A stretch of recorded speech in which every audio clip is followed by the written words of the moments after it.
Bijouterie Santia mividy volamena manolotra anao ny Logité. Saba Power dia manala ny loto rehetra ary miaro ny loko.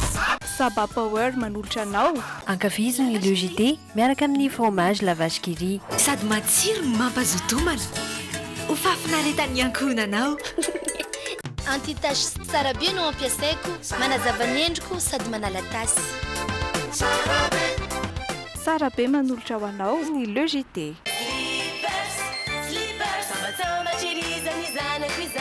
Couche slippers manolotra anao Logité. Telma safidiko numéro 1 malagasy manolotra ho anao.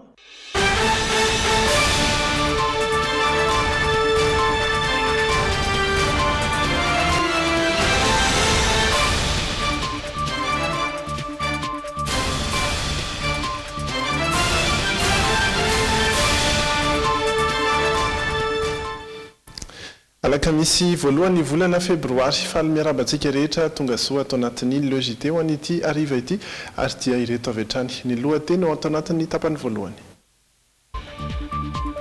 Mila fanovana ny teknika mpambolemba reto Madagasikara mba ahafahantsika manatratra ny tanjona fahosokotra ara-tsakafo aty amin'ny ranomasimbe indiana amin'ny taona 2024.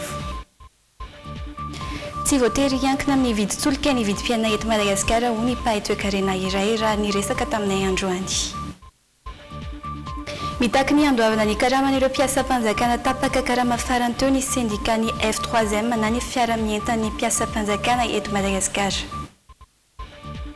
Manomboka miverina amin'ny famatsim-bola ho an'ny sehatry ny fampandrosoana ny tanan-dehibe eto amintsika ny banky iraisam-pirenena amin'izao fotoana izao. Fanahazo toeram-piasana vaovao hita etsy alarobia kosa ny American School of Antananarivo na ny AZA.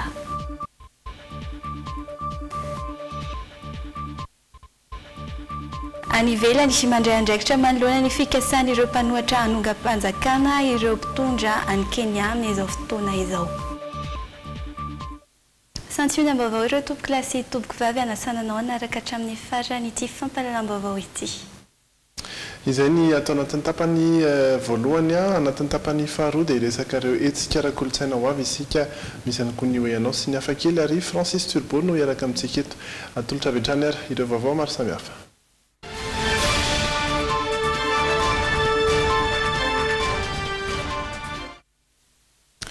Eo amin'ny lafin'ny toe-karena dia azon'ny Madagasikara atao ny miady amin'ny anoanana raha misy ny fampivoarana ny teknika fambolena. Tazana ny ahafahana mamokatra be kokoa ary ny ahatonga ny Madagasikara ho sopotra ara-tsakafo aty amin'ny ranomasimbe indiana amin'ny taona 2024 anisan'ny vaindohan-draharaha amin'izany ny fijerena manokana ny vokabary raha ny fanadihadiana nataon'ny Rinandre Malala sy Anjara Kotonorainy. Madagasikara mandresy ny anoanana ny tanjona ao amin'ny taona 2022 paikady entin'ny ministeran'ny fambolena anatrarana izany ny fampitomboana ny famokarana araky ny vinan'ny filoham-pirenena ao anatin'ny fisandratana mirindra. Olana mahatonga ny tsy fampiana vokatra eto amintsika hatramin'izay ny tsy fahaizana mitrandraka ny tany azo ambolena mirefy 30 tapitrisa hektara. Ny 10 isanjato amin'io ihany no misy miasa ny fambolena sy ny fiompiana izay miantoka ny 20 isanjato ny arkarena faobe. Ny tena mikasika ny ministeran'ny fambolena sy ny fiompiana manokana ilay ODD 2. Le ODD 2 zany dia ohatran'izao hoe éliminer la faim, assurer la sécurité alimentaire amin'ny 2025 Madagasikara dia hifantoka amin'ny fampandrosoana ny famokarana. Noresan'ny ministra manokana ny mikasika ny volovary azon'ny Madagasikara atao tsara hoy izy ny mivelona amin'ny vokatra anatiny raha misy ny fanovana ny teknika mpambolena. Rehefa ngoroa tapitrisa hektara amin'ny tany azo volena ihany ny vovolovary. Hatreto ambany ny tany famokaram-bary na eo aza ny fananana ireo toerana sopotry ny vary maro eto amintsika. Mijanona ho roa faingo 7 taonina isaky ny hektara ny vokatra vary vokaritsika isa-taona. Ny ray hatramin'ny 3 isanjato ny tany tsapam-boly ihany no manaraka ny teknika vaovaon'ny fambolena ka ho tohanana izy ireo indrindra amin'ny fanomezana zezika. Fa ity zany ho arahana izy manatontonga an'izay dia rehefa tena miakatra no faripiainany efa afaka misitraka an'ireo singa rehetra izay ny antony mahatonga an'io. tanjona apetraka ny atonga ny Madagasikara ho sopotra ara-tsakafo aty amin'ny ranomasimbe indianina hatramin'ny taona 2024 raha araka ny vinan'ny filoham-pirenena ao anatin'ny fisandratana mirindra. Fa anatin'izay ihany anefa dia nahitana fiakaran'ny vokabary ho an'ireo tantsaha teto Antananarivo tamin'ity taona ity. Na eo aza izay fiakarany vokabary izay dia olana sedran'ireo tantsaha ny fisian'ireo rano nanondraka ny volon'izy ireo ho an'ireo tantsaha notsiany Rinandray Malala sy Anjara Kotsina iray ny teny Ambodiady dia efa miroso amin'ny fijinjana vary izy ireo amin'izao fotoana izao. Niakatra ny vokabary teto Andrenivohitra raha ny nambaran'ireo tantsaha raha oharina tamin'ny taondasa efa miroso amin'ny fijinjana izy ireo amin'izao fotoana izao.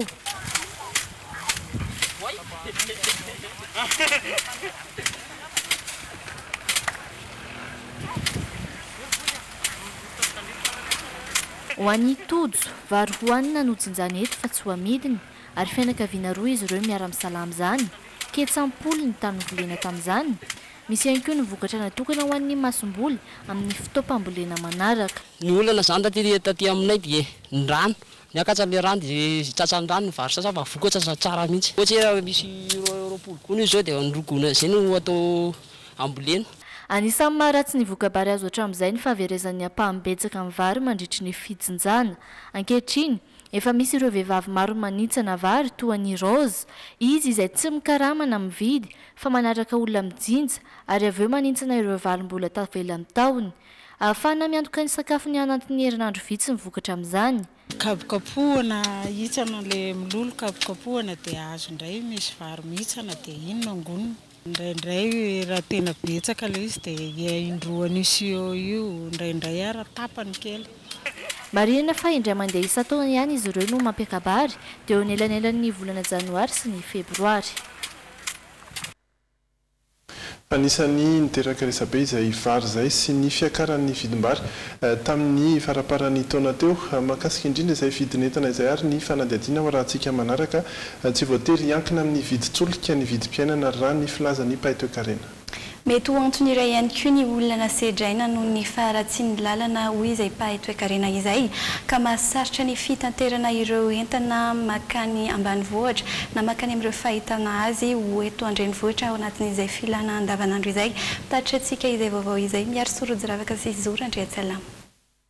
Manomboka amin'ny 200 ariary vao mahazo arina fandrehatra hoy ny mpivarotra. Eraky ty famaranty kosa ny charbon 500 ariary. Miankina amin'ny lalana sy ny toetrandro no mampiakatra ny vidin'ny charbon, ka raha 7,4 ariary ny gony taloha dia lasa 2,4 ariary. Tsy mampiamotra ny mpanjifa nefa izany satria mananika ny 5 hatramin'ny 9 gony eo ny arina fandrehatra lafo ny ty mpivarotra ity isan'andro. Lalana ratsy manjaka andrindra moramanga ny soabe eny tena vangalana loatra eto. Saika miakatra ihany koa ny vidin'ny hena rehefa manomboka volana desambra sy janoary. Ny omby manokana izao dia tsy amidin'ireo tantsaha aloha fa mbola manampy azy ireo amin'ny asam-pambolena raha ny fanazavana voaray. Misy akony amin'ny tsena ny mpivarokena nefa izay fisondrotany vidikena izay. Raha omby ray latsaka fefa no anay taloha dia zao lasa fefa kena sy fefa sany namidinay. Hatreto nefa tsy netsika ny vidin-tsolika fa mbola mijanona ho 7,730 ariary ny lasantsy, 7,730 ariary ny solika fandrehatra ary 7,730 ariary ny gazoal. Ho an'ny paitoekarena tsy voatery iankina amin'ny vidin-tsolika ny vidim-piainana, indrindra ireo kojakoja fampiasa amin'ny andavanandro. Lasa miakatra ho azy foana zany ny saran-dalana entana ireny na dia ataoko tsy niakatra raha vidin'ny solika satria sahirana dia sahirana mpitatitra amin'ny fitaterana an'ilay vokatra dia miakatra ny saran-dalana dia izay no mahatonga an'ilay PPN miakatra. Mazava ho azy fa miakatra ny vidin'entana rehefa tsy maharaka ny tolotra ny tinady. Tranga izay manome vanina ny mpanararoatra ka mahazo tombony mihoapapana na ilay antsoina hoe surprofit araka ny fanazavany ny paitoekarena trano. Fa mitoetra any koa ireo fitsidian'ny vondrona iraisam-pirenena ao anatin'ny fanomanantsika ny fifidianana. Noraisiny filoham-pirenena Hery Rajaonarimampianina teny amin'ny ampam-panjakana Iavoloha-Androany ny sekreteran'ny Komeza sy ny Sonia Ngenoasy ny hiraka manokana avy amin'ny sekretera jeneralin'ny OIF Michael Jean teboka maro no isan'ny voaresaka tamin'izany araka izao tateriny Sonia Andrenirina sy Ianza Rakotonorainy amintsika izao.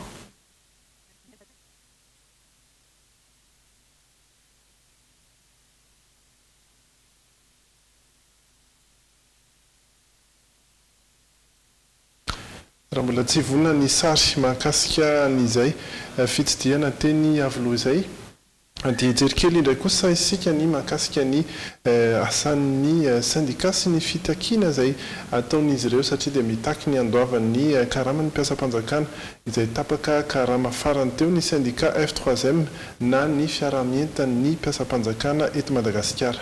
Ankoatra izay mantsy dia mangataka ny hijerena akaiky ny zony ihany koa izy ireo tafiditra anatin'izany ny tokony ampiakarana ny karaman'ny mpiasam-panjakana ho izy ireo niresadresaka tamin'ny Piardina Razafindramanana sy Stéphane Rakotomaranandroany ary ny filohan'izany syndicat izany. Mpiasam-panjakana roa alina mahery no fantatra fa tapaka karama nanomboka tamin'ny volana Desambra 17 iny. Mpiasam-panjakana miasa ara-dalàna sy voamarina ny ankamaroan'izy ireo raha ny nambarany ireto mpikambana ao amin'ny F3M fiaramientan'ny mpiasam-panjakana eto Madagasikara ireto. Avereno amin'ny ara-dalàna ny karamandreny olona ireny fa manjary lasa disadisa tsy mety amin'ny zavatra tokony izy ilay olona tsy mikarama fa ilay olona fantôme no faly amin'ireny satria ireny mandray karama ny tena marina ne isaky ministera ne dia mazava tsara hita mazava hoe tena mpiasa ity ary miasa izy. Ankoatr'izay mangataka ny hijerena akaiky ny tombontsoany ireo mpiasam-panjakana anisan'izany ohatra ny fampiakarana ny karama efa 10 taona maro mantsy no ny angavy izy ireo saingy tsy mbola nivaly zany. Rehefa mitovy diplôme mitovy grady dia tokony mitovy ny fanakaramana anazy fa eto amintsika zao misy mpiasam-panjakana niveau de recrutement ny BEPC fa mikarama betsaka noho ny olona manana licence dia zay zany mahatonga anay mitaky an'ity hoe grille indiciaire aligné et consolidé ty. Le consolidation ana grille indiciaire indray rehefa retirety ma zany ny mpiasam-panjakana dia miala daholo reny particularité ana solde reny karazana indemnité reny miala zany reny fa le vata karama fotsiny sisa ny raisin'ny mpiasam-panjakana rehefa retirety voasoratra tanterako anatin'le lalàna ny 2003-011 nefany fa tokony consolidena zany reny particularité na solde reny amin'izay mba tsy dia miena loatra ilay karama mpiasam-panjakana rehefa retirety. Na eo azy ireo fangatana tsy mbola nivaly ireo dia tsy nanambara ny tokona ny F3M na ny fiaramientan'ny mpiasam-panjakana eto Madagasikara. Fa iverenantsika amin'izay ary ilay sary fanadihadiana mahakasika indrindra ny fandraisan'ny filoham-pirenena Hery Rajaonarimampianina ny ireo iraka avy amin'ny Komesa sy ny avy amin'ny vondrony francophonie na OIF. Sekretera jeneraly ny Komeza Sindizo Ngwenya no noraisiny filoham-pirenena Hery Rajaonarimampianina voalohany tety amin'ny lapam-panjakana Iavoloha-Androany. Nampita avatra ho an'ny filoha malagasy avy amin'ny filohan'i Burundi moa ny tenany nandritra ity fihaonana ity. I Burundi izay marina fa andray ny fihaonana tampony faharoapolo ny Komeza na ny tsena be fanakalozan'ny faritra atsimo atsinanan'ny Afrika ny 12 sy 20 aprilo avy zao. Voaresaka nandritra ny fihaonany rotonta ihany koa ny fanomanana ity fihaonana tampony manaraka ity. I Madagasikara mantsy raha tsy ahivina no nandray ny fihaonana tampony fa 20 ny Komeza ny taona 12 lasa teo. Taorian'io dia nandray ny iraka manokana avy amin'ny sekretera jeneraly ny OIF Michael Jean ny filoham-pirenena. Nanao tatitra tamin'ny filohan'ny repoblika momba ireo feo mandeha ankehitriny mikasika ny fifidianana izay atao eto amintsika izy ireo. Fifidianana mangarahara ary eken'ny rehetra ny fifidianana izay ho toto-saina eto amintsika ny faraparany ity taona 12 ity hoy ny filoha malagasy tamin'ny reto délégation avy amin'ny sekretera jeneraly ny OIF ireto. Maromaro ny vaovao sosialy ny vaovao avy any ivelany izay miandry antsika ihany koa hiato vetivety aloha isika ao anatin'ireto dokam-barotra ireto.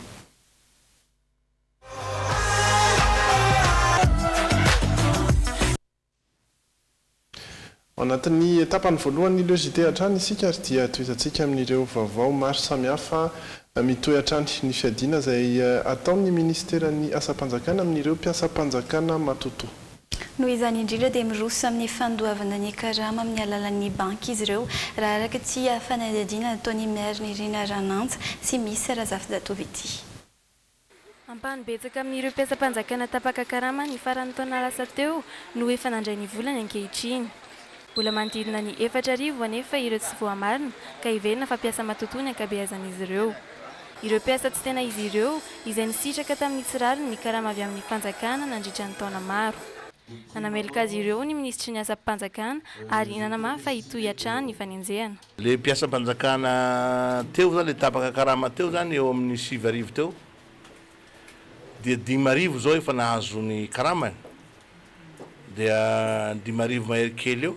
Dia vitsivitsy amin'ireo ihany ny hoe mbola tokony haloha karama. Mazava sahady zany fa efa amin'ny 4,000 any hoany no matoto. Vola be nge zany io moa mbola very koa. Fa mietrehitra le mpiasam-panjakana matoto hoe tratsandroany dia ajanona le karama dia tsy mandotony. Dia tsy mandrisy ninina. Zay ny ray sy ny rehetra hatramin'izay na 10 taona na 7 taona na 5 taona dia tsy maintsy alohany. Tsy maintsy anoha tsy maintsy ananjehana azy eo anatrehany fitsarana. Ankehitriny ho fanamorana ny fandoavana ny karaman'ireo mpiasam-panjakana sy ho fiarovana azy ireo amin'ny fandraisana izany ary indrindra ho fiadiana amin'ireo mpiasam-panjakana matoto dia miroso amin'ny ezaka fandoavana ny karama amin'ny alalan'ny banky ny ministera. Zany hoe ny karama dia ezahina atao any amin'ny compte bancaire fa tsy milahatra ery amin'ny trésor tsony. Efa nisy arrêté mivoaka mikasika an'izany. Ny anton'izay dia satria araky ny voalazako ombeny ny matotoa tsy afaka mamoa compte bancaire fa olona tena misy matoa na vaovao compte bancaire.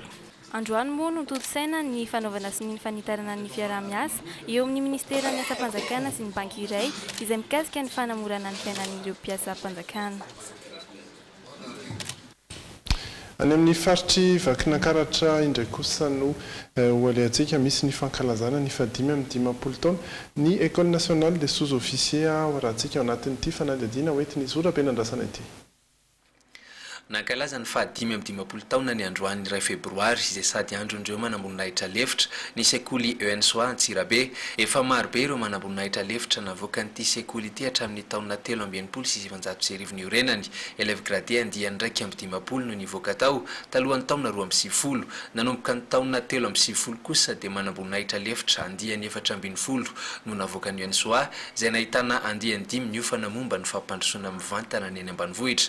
Mitana ndraikitra maro any amin'ireo toby manerana nosy ireo manamboninahitra lefitra ireo ary maro amin'izy ireo ihany koa no efa manamboninahitra ankehitriny raha nambara ny komandany sekoly ny jeneraly Rabotovao Emile. Aindehibe ny tafika araka izany ireo manamboninahitra lefitra ho ny lehibe ny état-major jeneraly ny tafika malagasy. Fa raha hoanina amin'ny fiara ny tafika malagasy dia ny manamboninahitra no mpitondra izy no mpamily. Ny manamboninahitra lefitra no moteur ary miara-mila andarana ny vataben'ny fiara miaraka amin'ny kodiarana. Amin'ny maha-moteur ny manamboninahitra lefitra dia ao aminy no tena misy ny herin'ny fiara. Ka manantena ny tenako ka manomboka amin'izao andro anio izao ianareo dia atao toy ny basina anglisy mamahatena. Ny tiako lazaina dia tsy miandry baiko foana fa ianareo no manao izay atonga ny asanareo andeha araky ny tokony ho izy araky ny ilainy vahoaka malagasy azy. Fahalalana tanindrazana no teny fanevan'ny ENSOA izay mifono fahendrena takin'ny fisandratana 340 araka ny vinina ny filoham-pirenena Rajonar Mampianina raha ny nambara ny Prime Ministre lehibe ny gouvernemanta. Fotoana anankiray izay iverenana ipidina indray ny alalan'izay fisandratana izay androany tompoko lasy tompoko vavy amin'ilay hoe mandranto fahalalana mandray fahalalana ary tsy hikatsaka afa-tsy izay mahasoa ny tanindrazana. Izay ny zava-dehibe. Isaky ny manao fihetsika anankiray, isaky ny manao zavatra anankiray, manatanteraka ny zavatra anankiray dia apetraho foana ny fanontaniana. Moa ve ho an'ny tombotsoko samirena no anaovako izao zavatra izao, sa ho an'ny tanindrazana. mitsangambatony ity fankalazana ny fahadimy amby 10 taona ny UNSOA ity moa ny fanavaozana ny fitoeram-pibakiona sy ny kianja filalaovana tenisy ao amin'ny sekoly. Eto Antananarivo indray kosa sy ireo tanan-dehibe eto Madagasikara dia manomboka miverina amin'ny famantsim-bola avy amin'ny banky iraisam-pirenena ho an'ny fampandrosoana ny tanan-dehibe. Ahitana taratra izany ny fisian'nitetika moa ny fanadiovana ny lakan-drano eto Antananarivo izay heverina fa hiteraka vahaolana maharitra ialana amin'ny tondra-drano. Voakasika izany fanadiovana izany ny lakan-drano C3 eny Ankasina izay notsitiany miaro Sorojo Ravaka sy Zora Andriatsalama. 20 taona nisiny izay ity lakan-drano ity mirefy sahabo 12 kilometatra manomboka eny Anosibe namontana mamakivaky ny 17 hektara Ankasina Akazomanga sy Anosivavaka ary mifarana eny Ambotomita. Tsy mikorina tsara intsony anefa ny rano amin'ny canal C3 noho ireo fako manentsina ity fotodrafitrasa ity ka mahatonga ny faritra maro eto an-drenivohitra ho tifitry ny rano.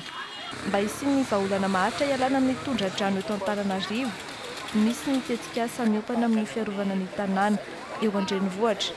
Misy ny tetikasa miopana indrindra amin'ny fanadiovana ny lakan-drano sy ny fanamafisana ny fefiloha ary ny fanatsarana ny pompy amin'ireny station de pompage ireny. Eo ihany koa ny fepetra ho raisina amin'ireo fanorenana tsy ara-dalàna izay manohitohina ny fikorinan'ny rano amin'ny canal C3.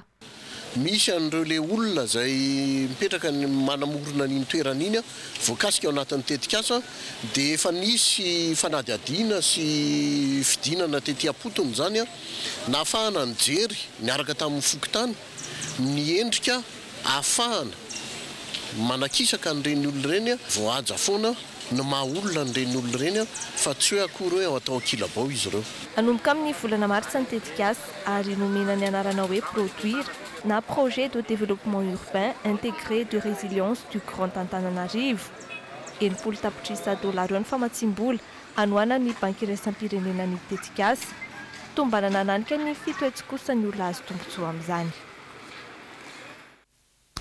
Fa tetikasa hafa iray hafa ihany koa no resantsika manaraka fomba iray izay ahafahana manome lanja ny talenta isan-karazany indrindra eo amin'ireo tanora ny tetikasa antsoina hoe Vatoeka. Io tetikasa io izay napetraka ny Jenerala Ratsimandrava tamin'ny fotoan'androny manazava amintsika ny antsipriany izany tetikasa izany ity vaovao manaraka hoentiny Jery Edouard sy eo amin'ny rindran-tsariny misy Sarazafindatova ity. Sehatra efa napetraky ny Jenerala Ratsimandrava nanomezana lanja sy ny hainoana ny hevitry ny fokon'olona mikasika ny fampandrosoana ara-tsosialy sy ara-toekarena teto amin'ny tany sy ny firenena ny voamieran'ny toekarena na ny Vatoeka. Didy fanjakana tamin'ny taona 1770 no nanorenana izany rafitra izany mba handraisan'ny fokon'olona ny fitantanana ny toekarena ao aminy fa tsy ny raharam-panjakana fotsiny ihany. Hamerina izany indrindra no viana n'ity fikambanana tsy miankiny ity. Tsy fandikana tsotra izao ny fomba fiasa tamin'izany anefa no atao fa fanohizana ny lalana efa natomboka araka ny fanazavana izy ireo. Fomba ahafahana manome lanja ny talenta isan-karazany ananareo tanora ka hanome tantsoka ahafahana izy ireo miary ity tetikasa ity. Ny tanàna fianaran-tsoa no nanomboana izany noho ny fananany are-tsaina sy kolotsaina miavaka nefa koa ahitana olana ara-toekarena sy sosialy. Repertoriena reo le tanora azamainka mihitsy ntsika aloha dia rehefa vita hoe iza daholo iza mahay angovo iza mahay agriculture iza mahay an'izao dia atsangana amin'izay ireo coopérative dia rehefa avy eo mitsangana le coopérative dia ireo coopérative ireo no miaraka miasa amin'ireo vahiny le manao an'le resaka angovo dia ino zay tsika vao manomboka miasa ary zay tsy ho ela. Akasika sehatra 17 ny tetikasa Vatoeka anisan'izany ny fambolena sy ny fiompina ary ireo faritra 12 dia samy sitraka ireo tantsoroka hoentiny hizy-drafitrasa fanofanana ara-teknika sy momba ny fitantanana homanina ho an'ireo tanora mpahazo tombotsoa amin'izany. Fa hatramin'izay kosa dia lalàna izay nentin'ireo mpitantana ny faritra na distrika na commune mampandroso ny toerana iadidiny ny fiara-miasa any ivelany. Ny velatra tamina sehatra maro izany fampiresana izany ary mbola ho tohizana io fomba fiasa io amin'ny alalan'ny fikarakarana fiaonam-be eto amintsika eo amin'ireo mpitantana vahiny sy mpitantana malagasy. Andriamasy Adolphe Rakotsinoay no mitatitra amintsika ny vaovao. Fokontany, commune, district ary faritra maro manerana nosy no efa manana fiara-miasa tamin'ireo vondrom-boaka itsinara-pahefana vahiny ho amin'ny fitadiavana fampandrosoana ny toerana iadidiny. Nisandraka tamin'ny sehatra maro lafy izany fiara-miasa izany. ho an'ny faritra ny lamanga izao dia ny fambolena ny tena naitam-piaramiasa sy nitondra vokatra tsara raha ny eto amin'ny faritra ny lamanga manokana ohatra zao a dia ny fiarahana tamin'ny région Champagne Ardenne teo aloha dia tena nahitana vokatra tokoa teo amin'ny fanatsarana ny coopérative tany amin'ny fambolena sy ny ataontsika nga hoe ny tohiny rehefa miakatra ny vokatra dia ahoana ny fanatsarana ny vokatra taorinan'izay a ataontsika tany amin'iny district ny Ambohidratrimo iny. Ho an'ny faritra Anosy kosa amin'ny mamorontsiraka azy dia nysetry ny fanjonona ny siny izany fiaramiasa zany. Tsy diso anjara ihany koa nefa ireo fotodrafitrasa izay niarahany commune ambony vohitry Fort Dauphin niasa tamin'ny tanànany Oisel any France sy ny tanànany Saint-Paul avy aty La Réunion. Raha ny ta Fort Dauphin taloha moa zany tamin'ny secteur pêche ny tena nisiany fiaramiasa nisy fiompiana huître natao tamin'izany fotoana izany fa io moa zany nisy fahatapahany le fiaramiasa fa tsy tapaky tanteraka fa agnatiny mirelancer le fiaramiasa zay amin'izao fotoana izao. Ho an'ny commune urbaine Fort Dauphin zany dia multiple mihitsy le axe d'intervention ary manampy betsaka mihitsy le Oisel amin'ny an'ny commune urbaine Fort Dauphin amin'ny zavatra rehetra atao ohatra farany teo zao le réhabilitation ny unité de protection civile ny fametrahana fotodrafitrasa maro samihafa tapin-tanànan'ny Fort Dauphin dia iarahana amin'ny ville d'Oisel aby. Ho fitadiavana ny fiaramiasa vaovao sy ho fanamafisana ireo fiaramiasa efa misy dia isy indray ny fiaonam-be eo amin'ireo vondromboka hitsandrapahefana malagasy amin'ireo vondromboka hitsandrapahefana vahiny. Mpitantana sy tompona andraikitra vahiny manodidina ny 100 eo no andrasana ho avy eto amintsika mandrity fiaonam-be izay ataony 10 hatramin'ny 7 martsa ho avy izao ity. Fanotokanana tamin'ny herinandro lasa teo kosa ny toeram-pianarana vaovao an'ny American School of Antananarivo na ny ASA. Manaraka ny fenitra rehetra amin'ny fanabeazana izany toerana izany etsy alarobia no ahitantsika azy ary hoentsy ny miaro ny Irina Rananja sy Ianja Rakotonorainy amintsika ny andindiny mahakasika izany toerana izany. Ny 25 ny volana janoary teo no nitokana ny toeram-pianarana vaovao etsy alarobia ny ASA na ny American School of Antananarivo. Toerana izay mifanaraka indrindra amin'ny fenitra iraisam-pirenena ahafahan'ireo mpianatra mivelatra ara-tsaina tsara ary mihay ihany koa ireo ankizy manana fahasembanana. Eo amin'ny 30 zany nationalité atao amin'ity toerana ity dia ny ankabeazany moa zany mpianatra avy any ivelany fa misy ihany koa nefa ny mpianatra avy eto toerana dia fitombon'izay mpianatra zany nahatonga anay samy naporisika anay hoe hifindra toerana le bebe kokoa. Ary toerana koa izay tena hoe mila hoe manara-penitra manaraka ny fenitra tena hoe international zany amin'ny resaka sécurité aloha voalohany indrindra accessibilité koa satria tsy ho an'ny mpianatra hoe tsotra ihany fa na mpianatra ohatrany hoe manana fahasembanana zany tokony hoe afaka mandray azy zay dia norme ino moa zany éducative sy pédagogique zany hoe mifanintana tsara amin'ny fianarana ve ny infrastructure misy. Efa ho 15 taona izao no nijoroany American School of Antananarivo satria ny taona 1970 no nisokafany. Sekoly tsy miankina amin'ny fanjakana manaraka ny rafim-pampianarana amerikana ny ASA mifantoka kokoa amin'ny fivelaran'ny mpianatra tsirairay amin'ny tontolo manodidina azy na ny atao hoe développement personnel ny fampianarana voizin'izy ireo ary manomboka hatrany amin'ny kilasy ambany indrindra izany. Ny ato amin'ny ASA zany ny toko atao hoe ny vinanay ny visionay dia ny atonga mpianatra tsirairay avy ato anana réussite zany dia ho positif hatrany dia ho productif ireo moa zany tena hoe slogan anay. Dia ny ankoatran'izay ezahanay hatrany foana zany ny manomana ny mpianatra ireo zany hiatrika amin'izao tontolo izao dia misy profil zay apetraka zany amin'ny salle de classe dia intégrénao anatin'ny fampianarana zay hoe ohatrany hoe profil fahaizana mifandray amin'ny olona fahaizana mandray risque eo ihany koa hoe fahaizana manao recherche sy manao réflexion manao analyse esprit critique dia eo koa ny fahaizana mifandray amin'ny olona miresaka ohatrany hoe compassion sy fanampiana ny hafa zany. Mandray mpianatra avy amin'ny firenena maro ny American School of Antananarivo ary ny baccalauréat américain na ny high school diplôma no raisin'ireo mpianatra navita ny taona famaranana ato. ny any koa ny antsika mijery ny vaovao any ivelany noraisin'ny mpitondra fanjakana ao Kenya ho fanongana mpanjakana ny etsika izay nataon'ny mpanohitra kandidat teo aloha.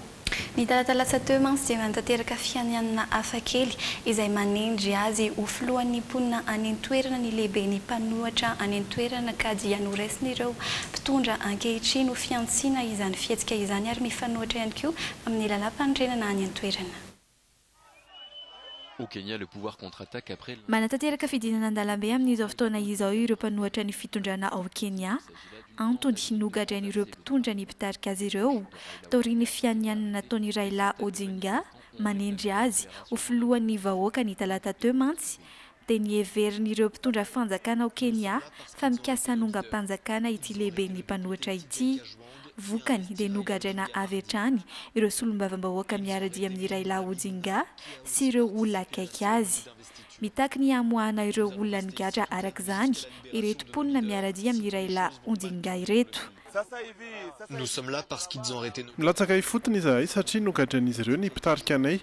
Nogadrain'izy ireo voalohany tamin'izany ny solombavam-bahoaka TG Rajoang izay nanatanteraka ny fianianan'i Raila Odinga ny talata teo. Voahidy miaraka amin'ny ihany koa i Migona izay nandray anjara tamin'ny fanatanterahana ny fianianana. Noho izany dia mbola hitokana hatrany izahay raha tsy mivoaka ireo namanay ireo. Raha tsy ahivina ny talata teo no natanteraka fianianana i Raila Odinga manoloana ireo mpanaradia azy marobe nanambara ny tenany fa filohan'ny mponina izy manomboka izao. Fihetsika izay mifanohitra amin'ny lalam-pandrenana misy any Kenya ary miendrika fanongana-mpanjakana izany ho ny filoham-perinasa Kenyatta. Ireo fahitalavitra miisa 3 tany an-toerana nampita amin'ny vatana ny fianianan'i Raila Odinga azy dia nakato ny fitondrana ankehitriny avy hatrany. Symbolique qui s'inscrit dans le cadre d'un mouvement de désobéissance civile contre le président. Fa fiaran-dalamby izay nitondra lolona maromaro tany États-Unis kosa no niaran'ny lozam-pifamoivoizana. Lolona iray tamin'ireo ary no nahiditra tany amin'ny hôpitaly Vojimaika ary olona anankiray nitondra ilay fiara vaventy no maty vokatra izany. Lolona marobe andeha hamonjy fivorian'ireo kongresy republikana tany Amerika no niaran'ny lozam-pifamoivoizana. Ny fandona tamin'ity fiara lehibe mpitondra fako ity ny fiaran-dalamby raha tafajanona tampoka. Avy tany Washington ity fiaran-dalamby ity ary hamonjy any Virginie. Teo Crozet akaiky ny tanànan'ny Charlottesville no nisehon'ny lozam-pifamoivoizana. Araka ny sary sy matanteraka ilay fiara lehibe. Maty teo eo ihany koa ny mpamiliny fiara vaventy ity. Lolona iray kosa no naratra tao anatiny ilay fiaran-dalamby lehibe no amafisin'ny lolona Bill Cassidy tamin'ny tambazotrat sosialy ny Twitterany izany seho izany. Araka ny fitantaran'ireo nanatry maso ihany koa dia tafajanona teo amin'ny lalana tokony andehanan'ny fiaran-dalamby ity fiara vaventy mpitondra fako ity. Vokatra ity lozam-pifamoivoizana ity moa dia nahembotra amin'ny fotoana tsy mbola voafaritra ilay seminaira tokony ho tanterahana ireo olona tany Virginie. Izay ny vaovao samy hafa atao anatin'ny tapany voalohany le JT ireto indray ny miandratsika ao anatin'ny tapany faharoa. Hoentina amintsika anatin'ny zanam-pandarana Waiza androany mikasika ilay seho miavaka ahitana ireo hira amin'ny sary miaina tanterahan'ny Tarka Shield of Young Music.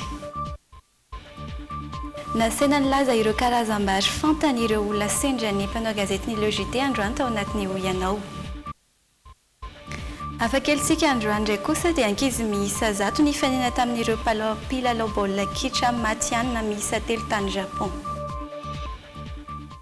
Mbola saina ianao tsy hisaraka aminay ao anatin'ireo zanam-pandarana ireo Iriza Tahina mbola hijanona eo miaraka amin'ny vahintsika ihany koa ny tenako no mametraka ny veloma mandra-piona indray.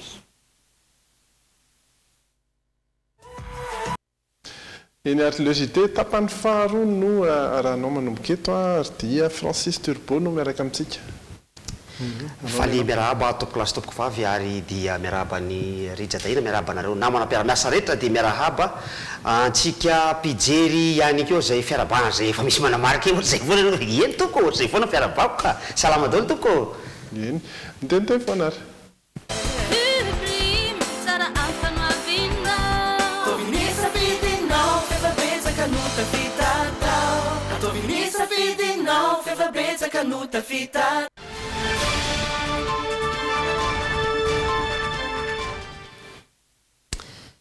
na tiana na tsy tiana dia olo-pirenena tsika malagasy olo-pirenena tsika izaho ianao mijery tele io tsika rehetrarehetra na inona tsy fivakina alohan' zany resaka politika zany na inona tsy fivakina alohan' zany resaka fitondram-panjakana zany tsy maintsy meritreritra n'izany foana isika io satria dia ny vaovao rehetra zay miainga eo na resaka mombanina na resaka mombanina dia noho ny rafitra misy no mahatonga an'io vaovao io tonga am'izao de resaka toe-karena ohatra momba ny vidinentana eo ny hena nomby miakatra ny vidiny izany zavatra zany a dia tafiditra ao anatin'ny tontolo akapobeany resaka atao hoe politika mety tsy hitanao mivantana fifandraisana zany a fa misy olona ao mpandraharaha zay mifandray amina mpanao mpitondra ny mpitondra dia mifandray amina mpanao politika ary dia misy mpitondra nefa sady mpandraharaha ny mpanao politika misy mpanao politika fotsiny am'izao fa tsy mandraharaha zay fandraharahana any izy a zany zavatra zany a dia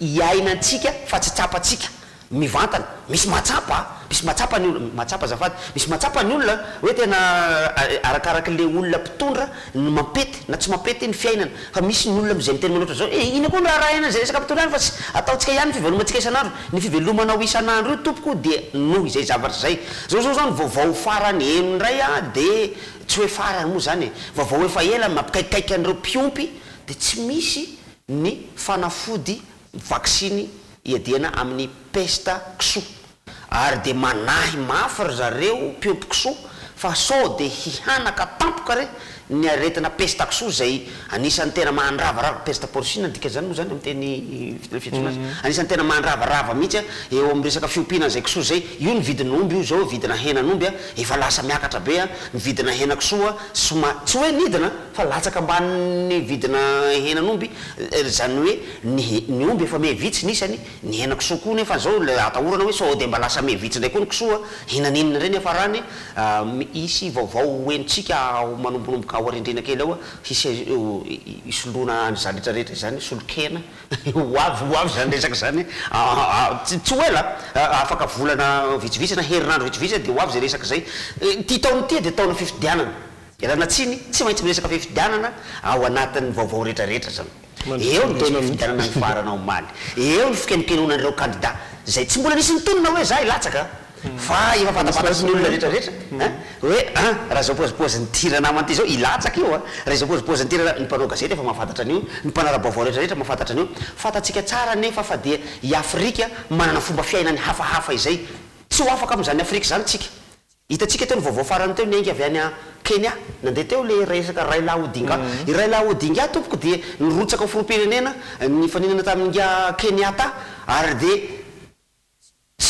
tany fotoana farany izy dia niteny za tsy rotsaka niteny izy hoe za tsy rotsaka dia rehefa tena natao tokoa le fifidianana niteny ndray izy fa hoe zalany izy rehefa tsy nirotsaka ihany dia lazafa nirotsaka ndray izy dia aveo nikorotanrotana teo izy dia tsy ny afarany zany dia lany any a inga Uhuru Kenyatta ary dia izy teo izy dia voaka ny valiny fifidianana tany am'zareo tany Kenyatta any a fatatsika tsara fa nahafatesan'olona manarivony zany tamin'ny fifidianana farany talohan'ny farany io dia niteny koa izy hoe za koa dia lany any koa lany amin'ny fomba tsy fantatra hoe na famboanana ahoana na marina na tsy marina na feno hosoka na lany an'nga Uhuru Kenyatta dia tena zavatra tsy ao anatin'ny rafitra demokratika sy republikana mihitsy ty nataon'nga Raila Odinga ty fa dia nitonon'izy aronanao fianianana izy hoe za lany any koa ka dia anompo ny vahoaka Kenyana nefa tsy ao anatin'ny rafitra mihitsy ananaovana zany rehetrarehetra zany Afrika zay taizany mbola naisana zany ery zao tontolo zao raha sy taty Afrika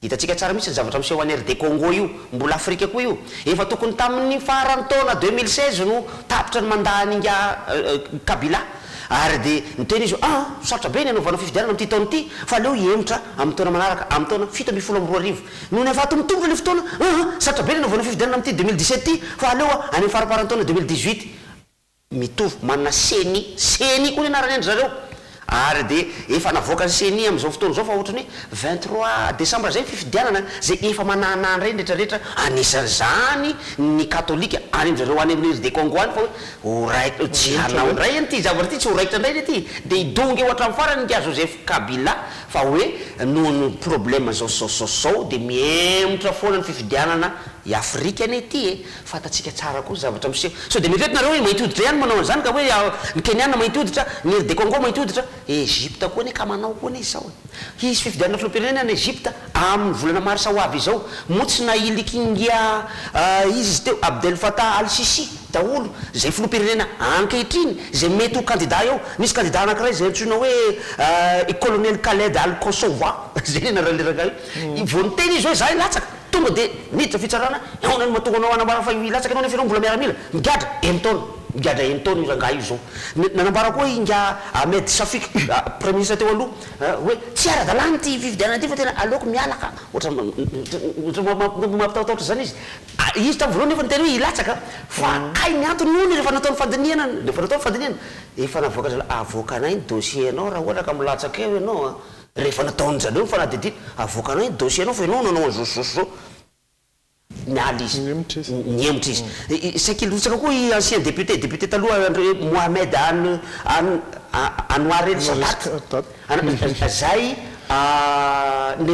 neveu any Anwar el Sadat le filoam-pirenena teo aloha iny nanambara izy fa misy zavatra ohatrany tsy de matikololo amin'ity fifidianana ty fa aleo tsy latsaka ndray zay candidat rehetrarehetra misy miaramila anankiray koa samy hafaiza ananina koa nogadraina koa io rangaha io satria nanao falsification tamin'ny resaka dossier na retraretra ndray honya nogadrainy ny fitondram-panjakana zay tariany Ahmed al-Sisi zany rehetrarehetra izany i Afrika izany tsy mainty hoditra reo mbola i Afrika koa Egypte io hanao ahoana ny fifidianana eto amintsika eto misy an'io rafitra napetrapetraka zareo vazaha reo ny CENI ao anatin'izany ary dia ho hitatsika eo fa engany mba hizotra soma tsara hafahafa navoaka ny gazety piseho isan'andro androany zay hafahafa zay hoe aleoko tsy miteny vakio ny gazety miseho isan'andro androany hoe misy an'izao konokonon'ny gouvernemanta ao ono ho lalàna mifeny fifidianana eto amintsika eto vakio ny gazety niseho androany na gazety ina angamba nanambaran'izay sorato ye tsy ho apitsika intsony zay aloha hoan'ny anivela fa everina eto antoerantsika anatin'ny Wise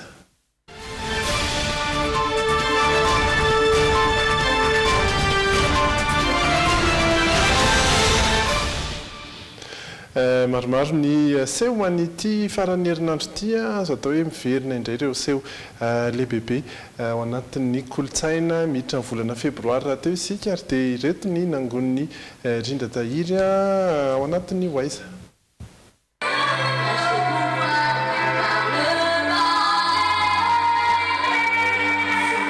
ao anatin'ny fanomana tanteraka ny simana ny Child Dion Musique karakaraseho lehibe voalohany izy ireo amin'ny sabotsy ho avy izao tsy eo azy lazaina ho tsy fahita eto amintsika hatramin'izay lizy ninga tamina fitiavana dessin animé mihitsy aloha zany dia rehefa rehefa nahita koa zay hoe misy banga ihany ny sehatry ny fampisehoana satria ohatry ny fampisehoana ho ana olon-dehibe foana fa tsy nisy mihitsy ho ana ankizy dia nietrehitra hoe ndao zavatra anankiray fa mety ho an'ny ankizy tabataba azakazaka tsikitsika ihany koa sa manana ny fomba fifantohany ireto ankizy ireto ny any azo antoka nefa manaraka tsaka ny sy andavan'ny toromarika sy ny fandaminana apetraky coach Yara-Panoely izy ireo ato momba n'izay seho atao afaka andro vitsy izay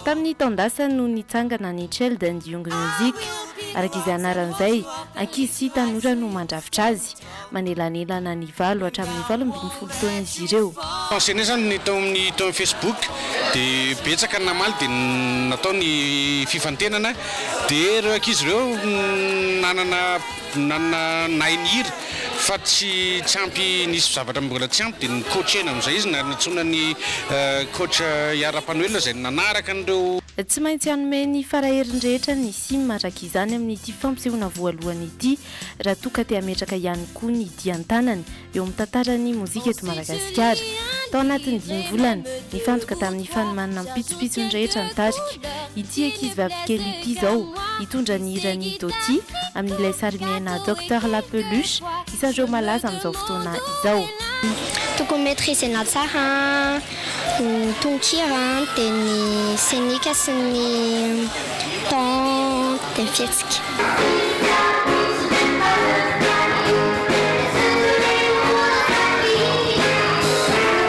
ny traka aloha tsy dia mampanina loatra fa ny fiakarana eo amin'ny sehatra mampatahotra kokoa fa efa vonona tsara. Zava-dehibe tsy azo atao ambany zavatra ao anatina sehatra ihany koa ankoatra ny fahaizany hira ny zava-maneno. Mpitendry efa samy manana ny tarika misy azy noho ny farimbona hanome tanana ny sim. Manao ahoana tokoa ary zany hoe mitendry hira na dessin animé zany. Le film zareo tena nanomboana film fa nenay teo amin'ny 1 mois et demi teo angamba ny hoe tsy hoe mafy fa mba zavatra vaovao ndray.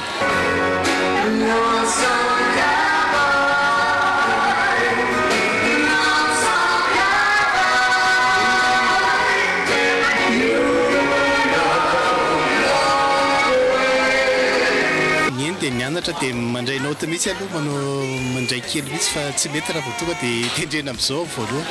Tsy latsaky ny 3 ireo hira hoentina antsehatra mandritra ny no dessin animé en chanson. Ampiavaka nisy eo ihany koa nefa ny fitondrandreo ankizy tsirairay avy ny akanjo mitovy amin'ireo izay hita ao anatin'ny sary miaina indramina. Dia isany koa ny akanjo miavaka izay hanaovandreo ankizy ireo isaky ny hira anankiray zany. Dia misy mpandihy ao izy ihany koa tokopira hiaraka aminay miaraka mihira ao zana tsy hisy zavatra bangabanga fa tonga dia feto mitohy fa enelanelany eny nefa misy an'le personnage na dessin animé reny zany potra ry Mickey, Donald, Dingo, Tom et Jerry, Plalao ihany eo ambony sehatra na any anatin'ny olona any reny zany manasarasaraka an'izy fa tsy hisy maître de cérémonie an'olitra hoe zao ny hira ho atao na zao ny hira ho atao. Ao amin'ny CCSK Antanimena manomboka amin'ny 3 ora tolakandro no anatanterahany ity seho lehibe karakarainy inaidihatra an'sy ity tsy ireo ankizy irery ihany no kendrena amin'izay no dessin animé en chanson izay fa ireo rehetra mankafy ny sary miaina na ireo efa nandrotsirotsy ny fahazazana na ihany koa ireo dessin animé taty aoriana. Sanjonena amin'ireo ny La Reine des Neiges, Princesse Diana, Le Roi Lion, Mickey sy Donald, Tom Sawyer sy ny maro hafa.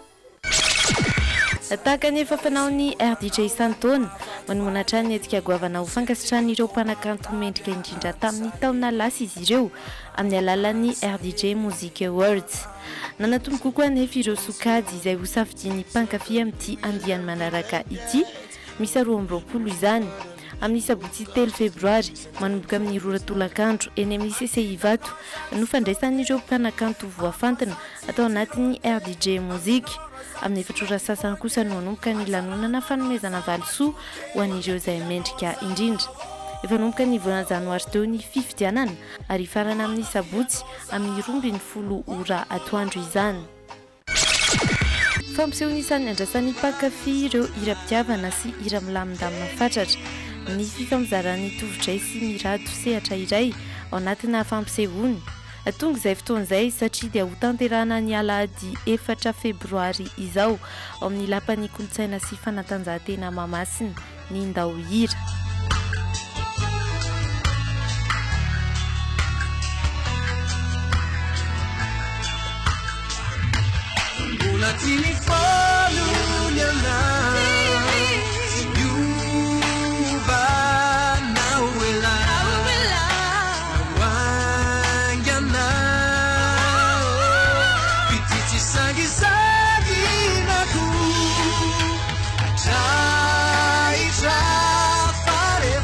Anomboka amin'ny 3 ora tolakandro kosa ny fampisehoana ezahana hoentina izy ireo antsehatra avokoa ireo hira tsy afaka mbavam-pakafy.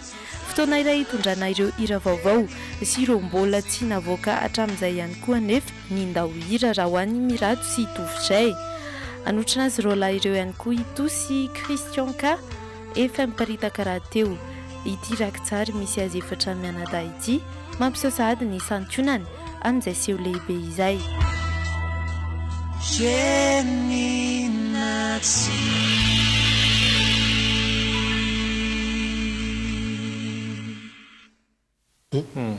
Mbola ho avy koa moa Francis Turbo sy Gottlieb aloha zany fa manaraka ny resantsika. Tsy maintsy resahany teo. Dia mino fa ataony ngamba ataony Christian kely ndray ngamba ny hira mirado.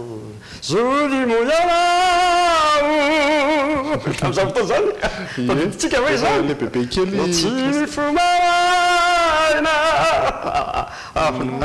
Samy ankizy tokoa moa zareo nanomboka zany. Hoy ianao indray.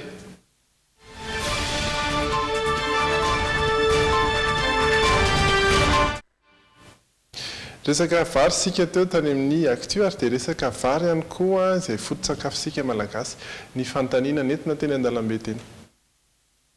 Mba milaza karazam-bary fantatrao? Makolika dia makolika, madrigal dia stocky. Ina zao mety hoe mampiavaka andreo? Ny vidiny. Makolika lafolafo. Vary gasy. Dia vary tsipala. Lavalava fotsifotsy ireny. Makalioka, vary bota, vary dista. Vary dista karazam-bary zany fa vary le ohatra menamena reny. Vary mena, vary gasy le tsara be mihitsy. Misy ronono menamena. Vary mena, vary soso, riz cantonais et sensesa. Vary gasy, tsipala, stocky. Le tsipala zany ohatra amin'ny vary gasy ihany fa izy fotsifotsy maro fotsy kokoa. Tovitovy amin'ny vary gasy ihany aloha, za koa tsy dia mahay manavaka loatra le izy. Vary gasy dia makolika. Le vary gasy menamena moa makolika le fotsy. Vary gasy, makolika, stocky. Zay e. Vary gasy mbola tsara ko. Vary gasy amin'le aty toerana any izy zany dia mbola tsara e. Ohatrany hoe frais kokoa. Vary vazaha fantako zao ohatra hoe stocky, makolika, congo. Hoe makalioka, riz de luxe, ohatr'izay. Ina zao mahasamihafa andreo? Le qualité angamba. Le iray ohatrany raha ohatra ka zavena tsara zany izy tsy dia fantako loatra ohatrany manazava azy fa le iray ohatrany misy efa elaela dia misy mbola vaovao sady misy koa ny eto Madagasikara le izy dia misy ny avy any ivelany ohatran'izay. Somary sarotsarotra ihany le fanontaniana fa zany hoe efa betsaka ihany olona mahafantatra. Misy karazany be dia be vary avy amin'ny no scientifique aloha zany oriza, sativa. Fa ny vary ohatra zao ny vary ny artiste zao variété ohatra zany. Ny vary ny olona mianahana variana ohatra. Ny vary ho an'ny lémurien varika, ny vary ho an'ny mpivarotena varisy. Misy be ny karazana vary zany. Ie, raha le vary le oriza zay niresahana teo dia misy karazany efatralina hono maneran-tany izany hoe tsy ireo efatralina ireo dia eto amintsika avokoa zany fa sasantsasany eto amintsika ireny no tanisainy olona ireny ary ny espèce no oriza sativa fa ny variété no misy efatralina. Misy efatralina ny karazam-bary no efatralina fa ilay hoe vary dia ao anatin'izay espèce ny oriza zay avokoa. Genre espèce, genre oriza, espèce sativa. Zany misy izy ke. Tsy haiko raha ho tadidy. Fa kely ary.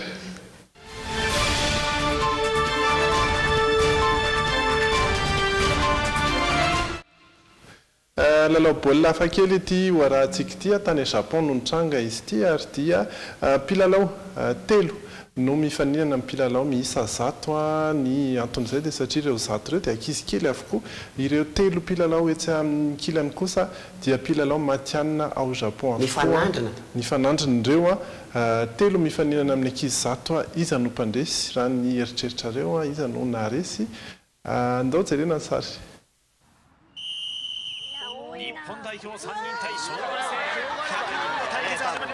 Tany Japon ity lalao hafakely ity. Ny fandaharana iray tao amin'ny fahitalavitra japonais no nikarakara ny lalao. Mpilalao baolina kitra matianina miisa telo izay nifaninana tamin'ireo ankizy lahy kely miisa 100.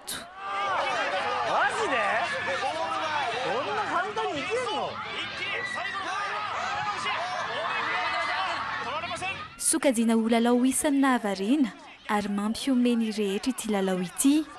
Ny fandaharana iray any Japon izay efa zatra manao lalao mampiala volo toy izao. Ny tena nampiomeny rehetra teto dia azon'ireo mpilalao matianina foana ilay baolina fa rehefa tafiditra ao anatin'ny faritra amonona baolina izy ireo dia eo avokoa no mikoropaka ireo ankizy kely ary mitangorona mifaninana maka izany baolina izany.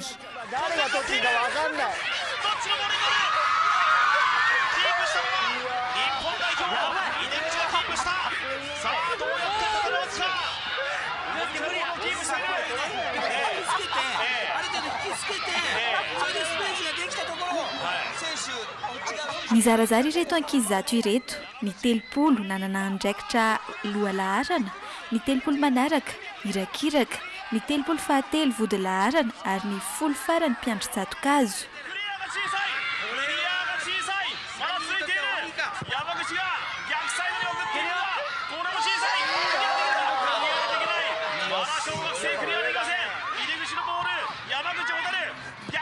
Azo lazaina ho tery izay tery ihany ny lalao satria niady mafy ireto ankizy kely ireto. Ny afaran'ny voka-dalao moa dia roa sy aotra, izay ireo mpilalao baolina kitra matianina no nahazo ny isa roa. Tsy ela fa 10 minitra ihany ny faharetan'ity lalao ity.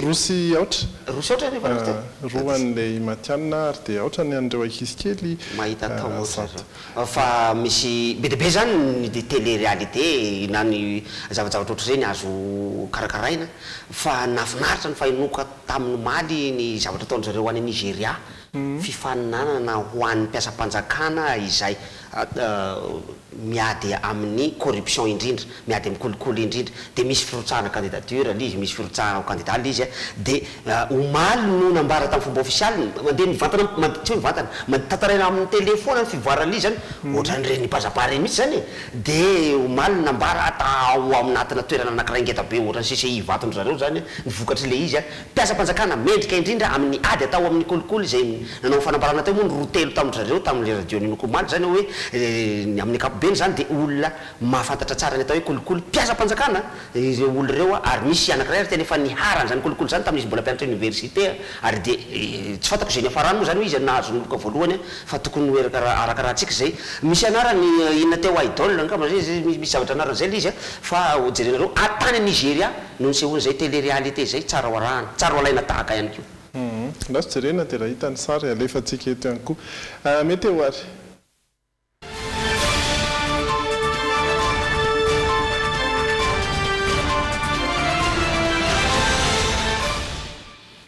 raha ohatra mety mbola isy ny orana amin'ny faritra vitsivitsy ho an'ity alina ity raha ampitso kosa dia tena hena ny faritra isy orana satria dia Antsirabe sy Fianarantsoa no hany mety isy an'izay ary mety tsy haritra ihany koa nefa zany fa ny tapany ariva amina faritra sasantsasany any amin'ireo faritra ireo ny faritra hafa dia rahona sy masoandro ny fandimidimby ary dia azo atao hoe mafana ihany koa zany ny tontolo andro ho an'ny faritra rehetra manerana nosy 5:30 ny mafana indrindra ho an'ny Toliara ny any Mahajanga ny 4:30 ary ny Toamasina sy Antsiranana ny manaraka 1:30 Antsirabe mangatsiaka indrindra 4:20 degré Celsius sy ny Fianarantsoa sy Antananarivo 9:20 amin'ny 5 ora sasany katroka indray kosa ny posaka ny masoandro ho an'ny rahampitso vao maraina amin'ny 1 ora sasany sy 2 minitra no ilentika tsy misy fiovana filetehana ny fiposahany no miemotra 2 minitra ny filetehany aloha zany hatreto tsy miova dia izay no ho an'izay nijery miaratsy ny rija ho an'izay nijery volana andro amin'ny maraina satria indrisy mantsy fa tsy nahita volana itsika maly ariva fa feno manana io volana io maly ariva ary nisy toe-javatra telo ny seho zay tsy mbola ny seho raha tsy tany amin'ny taona 9:20 sy valonjato hono teto ambony tany sa 9:20 sy valonjato izay dia omaly no seho indray izy io ary dia indrisy fa avy ny orana dia tsy nahita itsika maly ariva fa ny zavatra ny seho dia sady feno manana ny volana pleine lune no sady nisy an'ilay antsoina hoe lune de sang ngeda be sady menamena be mihitsy no nitaratry masoandro sy ny fiseho zany dia nisy an'ilay hoe bleu lune bleu de sang zany hoe ny lokony volo mangamanga ihany koa zany volan'io maly ariva fa indrisy hoa androany maraina mbola tazana tamin'ny 9 ora maraina ny volana ery mirefarefa ery andrefana ery mirefarefa ny atomboany hoe andrefana ary mitsinana ny ataboany hoe atsinanana dia mbola tazana teo ny volana satria mazavazava ny lanitra tamin'ny maraina indrisy mantsy iandry an'izany tsika afaka roanjato taona eo tsy maintsy mbola verina ihany zay phénomène zay a fa dia samy velonaina topoko lasy topoko vava mirary soa antsika rehetrarehetra raha mipitsindray fotoana manaraka ary amin'ny fitora sasany veloma topoka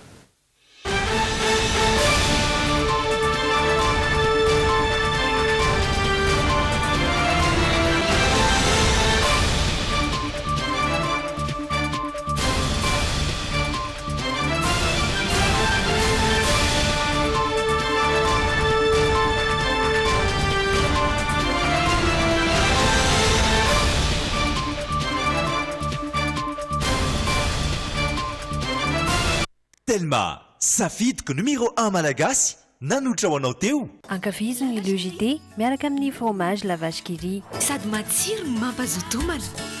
Ho fafinaretany ankohonanao.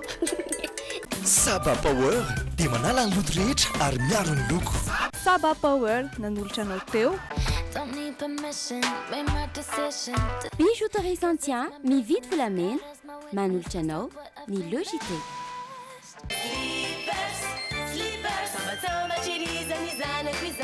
Couche slippers manolotra anao LGT. Anti-tache tsara be no ampiasaiko manazava ny endriko sady manala tasy. Sara be nanolotra anao teo ny LGT.